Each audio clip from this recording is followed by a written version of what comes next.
சென்னையில் தீவத்திடலிலிருந்து மாதவரம் நோக்கி சென்ற புதிய அரசு பேருந்து வியாசர்பாடி அருகே சென்றபோது போல்ட்டுகள் உடைந்து விபத்திற்குள்ளானது. பேருந்து திடீரென சாய்ந்த போதும் அதிலிருந்த 10க்கும் மேற்பட்ட பயணிகள் காயமின்றி தப்பினர்.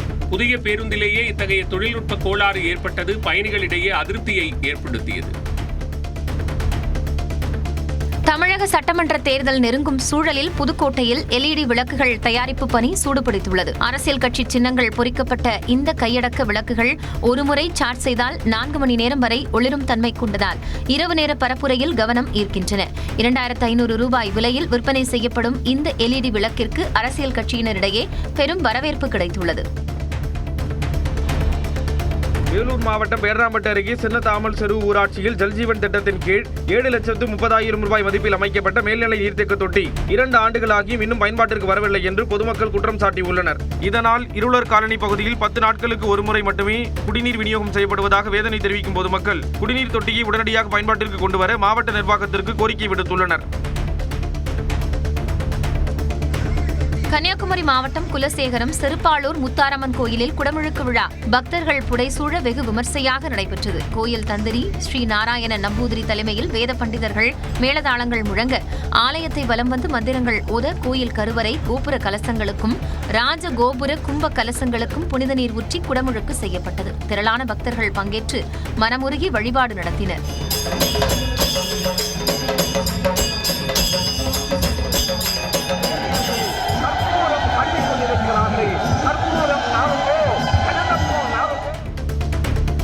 திருவள்ளூர் அருகே தமிழக அரசால் தடை செய்யப்பட்ட கூலிப் குட்கா உட்பட 472 கிலோ புகையிலைப் பொருட்கள் பறிமுதல் செய்யப்பட்டன.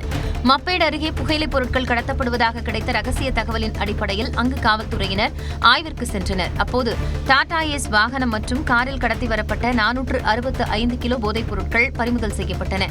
இது தொடர்பாக பரத்குமார், பிரபாகரன் ஆகிய இருவர் கைது செய்யப்பட்டனர்.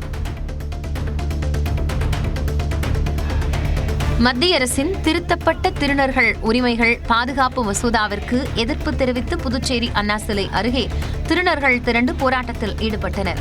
என் உடம்பு இப்படி மாறுதல் ஆயிருக்குது, இதனால டாக்டர் உத்தரவு கொடுக்கணும். டாக்டர் உத்தரவு கொடுத்தா சைக்காட்ரிக்கு வந்து என் மண்டையில என்னெல்லாம் இருக்குதுன்னு கண்டுபிடிச்சி அவரு ஒரு தீர்ப்பு கொடுத்து அதுக்கப்புறம் கலெக்டர் போயிட்டு கலெக்டர் அதுக்கு ஒரு அங்கீகாரம் கொடுக்கணும். இதெல்லாம் நடக்கக்கூடியதா?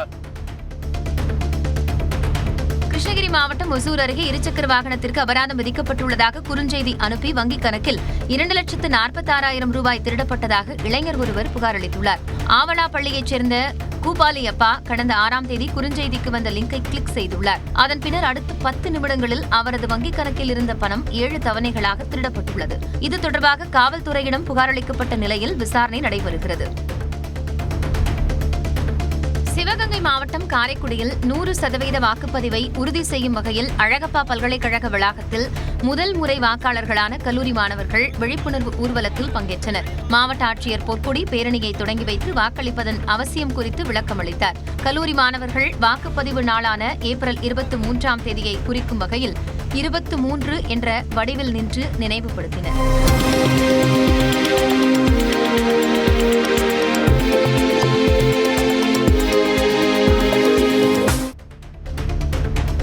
சேலம் அஸ்தம்பட்டி பகுதியில் 100% வாக்களிப்பதை வலியுறுத்தி நடைபெற்ற விழிப்புணர்வு பேரணியில் மாநகராட்சி ஊழியர்கள் மற்றும் காவல்துறையினர் பங்கேற்றனர்.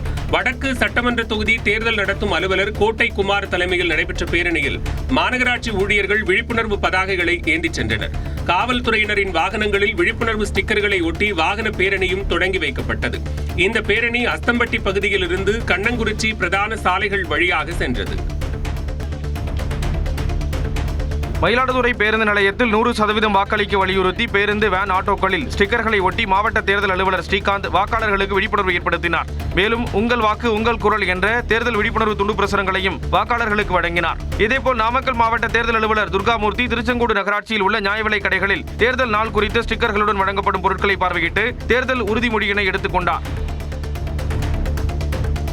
திண்டுக்கல்லில் இருந்து மதுரை நோக்கி சென்ற துணை முதலமைச்சர் உதயநிதி ஸ்டாலினின் வாகனத்தை கொடைரோடு சுங்கச்சாவடியில் தேர்தல் பறக்கும்படை அதிகாரிகள் தடுத்து நிறுத்தி சோதனை செய்தனர். காரில் இருந்த பைகள் மற்றும் உடைமைகளை அதிகாரிகள் ஆய்வு செய்தபோது உதயநிதி ஸ்டாலின் முழு ஒத்துழைப்பு அளித்தார்.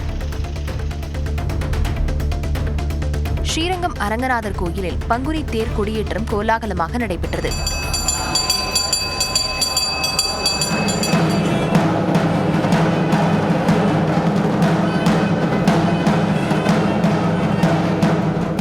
11 நாட்களுக்கு தினமும் காலை மற்றும் மாலை வேளைகளில் நம்பெருமாள் பல்வேறு வாகனங்களில் எழுந்தருளும் வீதி உலா நடைபெறவுள்ளது. பங்குனி தேரோட்டம் வருகிற ஏப்ரல் 2ஆம் தேதி நடைபெறவுள்ளது. பழனி முருகன் கோயிலில் கடந்த 25 நாட்களில் 3,53,00,000 ரூபாயை பக்தர்கள் உண்டியல் காணிக்கையாக செலுத்தியுள்ளனர். மேலும் தங்கம் 576 கிராமும், வெள்ளி 8 கிலோ 886 கிராமும், 1630 வெளிநாட்டு கரன்சி நோட்டுகளும் கிடைத்திருப்பதாக கோயில் நிர்வாகம் தெரிவித்துள்ளது.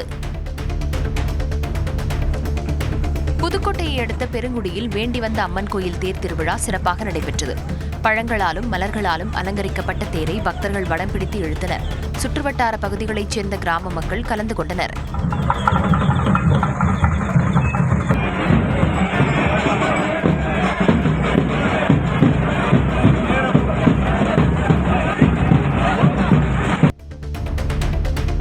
கன்னியாகுமரி மாவட்டம் மணக்குடியில் ஆவணமின்றி எடுத்துச் செல்லப்பட்ட 1,80,000 ரூபாய் பறிமுதல் செய்யப்பட்டது. தேர்தல் கண்காணிப்பு குழுவினர் வாகன சோதனையில் ஈடுபட்ட போது நாகர்கோவில் நோக்கிச் சென்ற காரை நிறுத்தி சோதனைக்குட்படுத்தினர். அப்போது கோம்பவிளையைச் சேர்ந்த ஜெய்பிரீதா என்பவர் ஆவணமின்றி எடுத்து வந்த 1,80,000 ரூபாயை பறிமுதல் செய்தனர். தேசிய ஜனநாயக கூட்டணியில் தென்னிந்திய பார்வர்ட் பிளாக் கட்சிக்கு ஒரு தொகுதி ஒதுக்கீடு செய்யப்பட்டுள்ளதாக அதன் தலைவர் திருமாறன் அறிவித்துள்ளார். தமிழக பாஜக தேர்தல் பொறுப்பாளர் பியூஷ் கோயலை சந்தித்த பின் பேசிய அவர் தாமரை சின்னத்திலேயே போட்டியிடப் போவதாக தெரிவித்தார். தேசிய ஜனநாயக கூட்டணிக்கு எவ்வளவு ஒதுக்கப்பட்டுச்சோ அதுல இருந்து ஒன்று ஒதுக்கிருக்காங்க. நான் மதுரை நார்த்து கேட்டிருக்கேன், அதை கன்சிடர் பண்றதா சொல்லியிருக்காங்க. தாமரை சின்னத்துல தான் போட்டியிடுறாங்க. புதுக்கோட்டை தஞ்சாவூர் நெடுஞ்சாலையில் பாரம்பரிய முறையில் முந்திரி வறுத்து விற்கும் தொழிலாளர்களுக்கு கடைகளை அகற்ற நெடுஞ்சாலைத்துறை நோட்டீஸ் அனுப்பியுள்ளது. சாலை ஆக்கிரமிப்பு மற்றும் புகைமூட்டத்தை காரணம் காட்டி 7 நாட்களில் வெளியேற உத்தரவிடப்பட்டுள்ளதால் நூற்றுக்கணக்கான குடும்பங்களின் வாழ்வாதாரம் கேள்விக்குறியாகியுள்ளது. அது எங்களுக்கு இந்த தொழில் எங்களுக்கு வேணும். நாங்கள் இதை நம்பி இப்போ கடை வாங்கி வச்சுருக்கோம். இதை நம்பி கொட்டை வாங்கி போட்டு வச்சுருக்கோம். அந்த கொட்டையெல்லாம் உடச்சி நாங்கள் விற்கணும். அது கடை கட்டணும். எங்களுக்கு இந்த தொழில் வேணும். இந்த தொழிலை விட்டுட்டு எங்களுக்கு வேறு தொழிலும் தெரியாது. தொடர்ந்து சரியும் முட்டை விலை 4 ரூபாயை நெருங்கியுள்ளது. நாமக்கல் மண்டலத்தில் முட்டை கொள்முதல் விலை மேலும் 20 பைசா குறைக்கப்பட்டு 4 ரூபாய் 5 பைசாவாக நிர்ணயம் செய்யப்பட்டுள்ளது. கடந்த 3 நாட்களில் மட்டும் 40 பைசா வரை விலை சரிந்துள்ளது. வளைகுடா நாடுகளுக்கான ஏற்றுமதி பாதிப்பு, கோடை காலத்தால் குறைந்துள்ள நுகர்வு மற்றும் பள்ளி இறுதி நாட்களால் சத்துணவுக்கான தேவை சரிவு போன்ற காரணங்களால் விலை வீழ்ச்சி ஏற்பட்டுள்ளது. வரும் நாட்களில் முட்டை விலை மேலும் குறைய வாய்ப்புள்ளதாக பண்ணையாளர்கள் தெரிவித்துள்ளனர். கரூர் மாவட்டம் புலியூர் அருகே உள்ள அரசு பள்ளி மாணவர்கள் நடைபெறவுள்ள சட்டமன்ற தேர்தலில் 100% நேர்மையாக வாக்களிக்க வலியுறுத்தி தங்கள் பெற்றோர்களுக்கு உருக்கமான கடிதம் எழுதியுள்ளனர். எங்கள் எதிர்காலத்திற்காக எவ்வித அன்பளிப்பும் பெறாமல் வாக்களியுங்கள் என மலர்கள் எழுதிய இந்த பாச மடல் பெரும் விழிப்புணர்வை ஏற்படுத்தியுள்ளது. மாணவர்களின் இந்த நேர்மையான முயற்சியை பாராட்டிய ஆசிரியர்கள் நேர்மையான தேர்தலின் முக்கியத்துவம் குறித்து எடுத்துரைத்தனர். அண்ணாநகர் சிறுமி பாலியல் வன்கொடுமை வழக்கை தினம்தோறும் விசாரித்து விரைந்து முடிக்க சென்னை போக்சோ நீதிமன்றத்திற்கு உயர்நீதிமன்றம் உத்தரவிட்டுள்ளது. 10 வயது சிறுமி பாலியல் வன்கொடுமைக்கு உள்ளான வழக்கில் புகார் அளிக்க சென்ற பெற்றோரை காவல்துறையினர் தாக்கியதாக குற்றச்சாட்டு எழுந்தது. இது தொடர்பான வழக்கை விசாரித்த நீதிபதிகள் பாதிக்கப்பட்ட சிறுமிக்கு 4 லட்சம் ரூபாய் இடைக்கால இழப்பீடு வழங்கவும் குடும்பத்துக்கு பாதுகாப்பு அளிக்கவும் உத்தரவிட்டனர். சம்பந்தப்பட்ட காவல்துறை அதிகாரிகள் மீது நடவடிக்கை எடுக்க ஆணையிட்டனர்.